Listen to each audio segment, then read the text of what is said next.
आज हम जो पेपर करने वाले हैं वो है एचटेट का पेपर, और ये पेपर जो रहेगा वो लेवल 1 का रहेगा। 2019 का पेपर है ये मेरे से। तो इसमें हम जो जर्नल एप्टीट्यूड्स और रीजनिंग का सेक्शन होता है उसको सॉल्व करेंगे। तो चलिए विदाउट वेस्टिंग टाइम अपनी वीडियो स्टार्ट करते हैं। तो हमारा फर्स्ट क्वेश्चन क्या दिया गया, complete the given series bye there pattern. ठीक है, तो इस पैटर्न के हिसाब से हमें अपनी सीरीज़ को फिल करना होगा। तो देखो, सबसे पहले अगर हम सीरीज़ को देखते हैं तो हमें क्या दिख रहा है, हमें दिख रहा है कि अगर हम 20 से 21 जाते हैं, फिर 21 से 25, फिर 25 से 34 हुआ और फिर 50 हुआ। नेक्स्ट हमें बताना है, यानी कि यहाँ पर 1 का स्क्वायर ऐड किया गया है, नेक्स्ट 2 का स्क्वायर ऐड किया गया है, फिर 3 का स्क्वायर ऐड किया गया है, फिर 4 का स्क्वायर ऐड किया गया है। तो यानी कि ये जो वैल्यू आएगी इसमें क्या करेंगे, हम 5 का स्क्वायर ऐड कर देंगे। यानी 50 में अगर हम 5 का स्क्वायर ऐड करते हैं तो 25 होता है। 25 50 यानी कि 75। तो हमारा आंसर क्या हो जाएगा, हमारा आंसर हो जाएगा 75। तो चलिए नेक्स्ट क्वेश्चन पर मूव करते हैं। हमारा अगला क्वेश्चन है, ए मैन बोरोज एक व्यक्ति 8,000 रुपये 15% वार्षिक दर से 3 वर्ष के लिए उधार लेता है, उसे कितना साधारण ब्याज चुकाना होगा। सबसे पहले तो हमें पता होना चाहिए कि यहाँ पर हम लोग जो एसआई का फॉर्मूला लगाते हैं, एसआई का जो फॉर्मूला होता है वो होता है हमारे पास principal into rate into time divide by 100, यानी कि मूलधन गुणा दर गुणा समय बटे 100। ये हमारा साधारण ब्याज का फॉर्मूला होता है। ठीक है, अब हमें सारी चीज़ दी हुई हैं। जितने पैसे उधार लेते हैं वो मूलधन होता है हमारा, कितने प्रतिशत पर लेता है वो रेट होता है, और कितने टाइम तक लेता है वो हमारा टाइम हो जाएगा। ठीक है, तो चलिए निकाल लेते हैं। देखो, अब हमारे पास वो 8,000 रुपये लेता था, 15 के हिसाब से उसने लिए। कितने साल तक लिए उसने, 3 साल तक। 100 से डिवाइड कर देंगे तो यहाँ से 0 से 0 कटेगी, और 45 8 जा 36, यानी कि यहाँ पर वैल्यू हो जाएगी 600, यानी कि हमारे पास जो है 3600 रुपये जो है उसका आंसर आ जाएगा। तो 3600 रुपये हमारा आंसर आ गया। तो चलिए नेक्स्ट क्वेश्चन पर मूव करते हैं। अगला क्वेश्चन हमें क्या कह रहा है, अगला क्वेश्चन हमें कह रहा है कि यहाँ पर हमारे पास क्यूब रूट दिया है और यहाँ पर एक्स की जगह पर हमें बताना है। तो देखो, ये क्यूब रूट यानी कि ये जो होता है ना 19683, ये हमारा जो होता है ये हमारा होता है 27 का क्यूब। ठीक है, अब 27 का क्यूब है और उसकी वैल्यू 1/3 दी हुई है, तो ये इससे कट जाएगा, यानी कि ये वैल्यू हमारी 27 आएगी। 27 अगर हमारी वैल्यू आती है तो हमें यहाँ पे 3 दिया हुआ है। ठीक है, हमें यहाँ पर 3 दिया हुआ है। अगर हमें यहाँ पर 3 दिया हुआ है, हमें यहाँ पर 3 दिया हुआ है,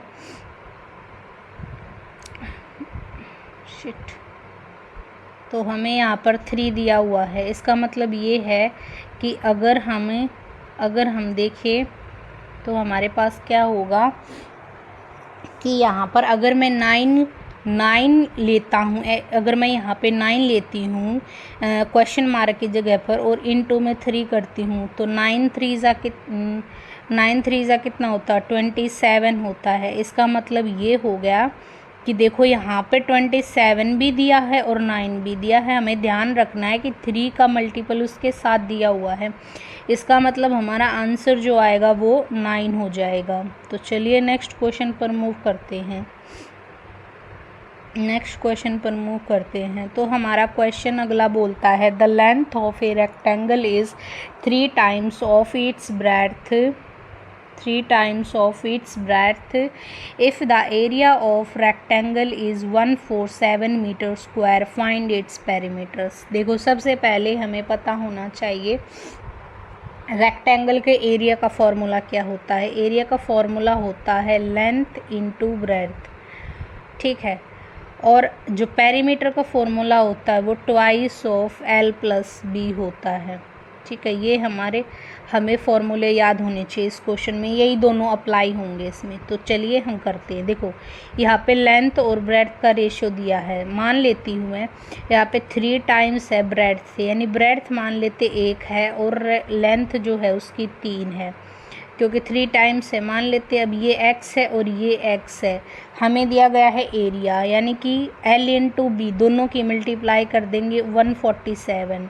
147 यहाँ पे मल्टीप्लाई किया तो 3x स्क्वायर आ गया, 3x स्क्वायर आ गया यहाँ पे 147। 3 को इधर डिवाइड ला के काटेंगे इसको तो 4 और ये 9, 49 पे, यानी कि हमारे पास जो x की वैल्यू आएगी वो ±7 आएगी। पर हमें ध्यान रखना है क्योंकि हम लोग लेंथ और ब्रेड्थ की वैल्यू ले रहे हैं तो हम नेगेटिव रख नहीं सकते। तो यानी कि हमारे पास हमें निकालना है पैरामीटर। पैरामीटर क्या होता है? ट्वाइस एल लेंथ कितनी थी? 3x थी, तो x की वैल्यू 7 थी, तो 7 या 21 हो गया, प्लस ब्रेड्थ हमारी x थी तो 1x की 7 थी, 28, तो 2 गुणा 28 कितना होता है? 56। तो हमारा आंसर हो जाएगा 56।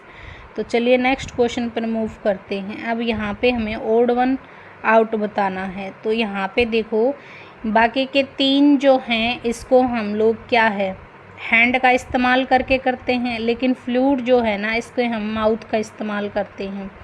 तो इसमें अगर हम माउथ का इस्तेमाल करते हैं तो हमारा जो है आंसर ओडा वन आउट में हमारा यही हो जाएगा, फ्लूट।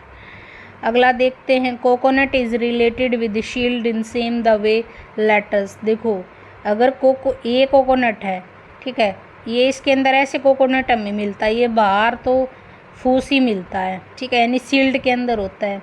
तो एक लेटर है उसको हम किसके अंदर डाल के भेजते हैं? एक एनवल्प के अंदर डाल के भेजते हैं, तो हमारा आंसर क्या हो जाएगा? एनवल्प। तो हमारा अगला क्वेश्चन है कि Amit score 175 marks in a test and failed by 35 marks. If the passing percentage of the test is 35, what will be the maximum marks of the test. देखो क्या बोला है, ये बोल रहा है कि उसको 175 तो मिल गए, लेकिन अगर उसको 35 नंबर और मिल जाते तो पास हो जाता, लेकिन वो 35 से क्या किया उसने? वो फेल कर दिया। तो इनको ऐड कर लेंगे, 35 को ऐड कर लेंगे तो यहाँ पर कितना मिल जाएगा हमारे पास?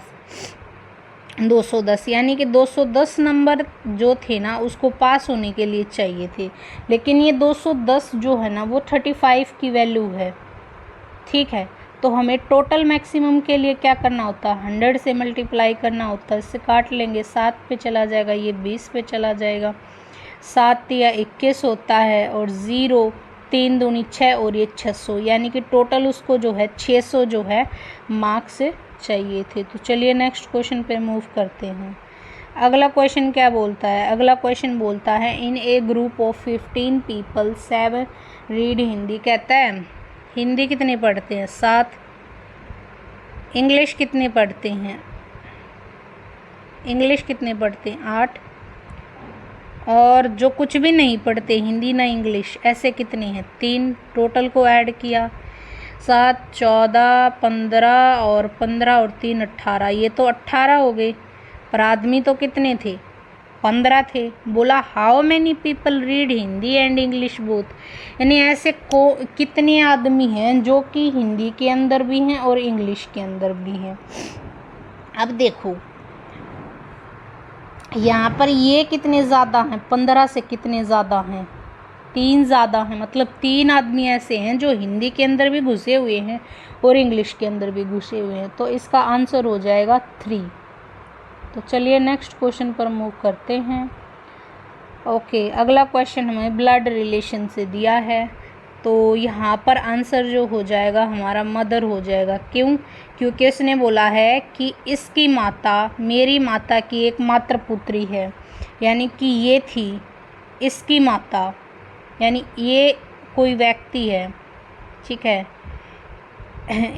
एक महिला बोली कि इसकी जो माता है ना वो मेरी माता की, यानी कि मेरी माता की इकलौती क्या है? पुत्री है। तो इसकी माता ये होगी, इसकी इकलौती पुत्री, तो यहाँ पर क्या हो गया, ये इसकी जो है मदर होगी। चलिए नेक्स्ट क्वेश्चन देखते हैं। अगला क्वेश्चन है कि if east direction change their position to north west. चलो पहले डायरेक्शन बना लेते हैं, ये होगी नॉर्थ, साउथ, ईस्ट, वेस्ट। देखिए इसने बोला है कि ईस्ट डायरेक्शन चेंज करती है नॉर्थ वेस्ट में। नॉर्थ वेस्ट कहाँ बनेगी, ये नॉर्थ वेस्ट बन गई। नॉर्थ वेस्ट में कितने डिग्री का इन्होंने क्या किया है, एंटी क्लॉकवाइज डायरेक्शन में घूमी है, कितना 135 डिग्री। अब फिर कहा इसने कि west change to south east, यानी कि ये चेंज हो करके घूम करके यहाँ पहुँच गई, कितना 35 डिग्री का, 35 डिग्री का घूमा है। तो यहाँ पर बोला है कि सेम डायरेक्शन नॉर्थ को चेंज करना है। तो नॉर्थ को चेंज करना है, तो देखो ये नॉर्थ थी, घुमाओ उसको 35 डिग्री के, तो 35 डिग्री में यहाँ क्या हो जाएगा, ये ईस्ट है, ये वेस्ट है, तो ये क्या हो गया, साउथ वेस्ट में चला जाएगी। तो आंसर क्या हो जाएगा, साउथ वेस्ट। तो चलिए आगे के क्वेश्चन हम नेक्स्ट वीडियो में करेंगे। तब तक के लिए थैंक यू सो मच।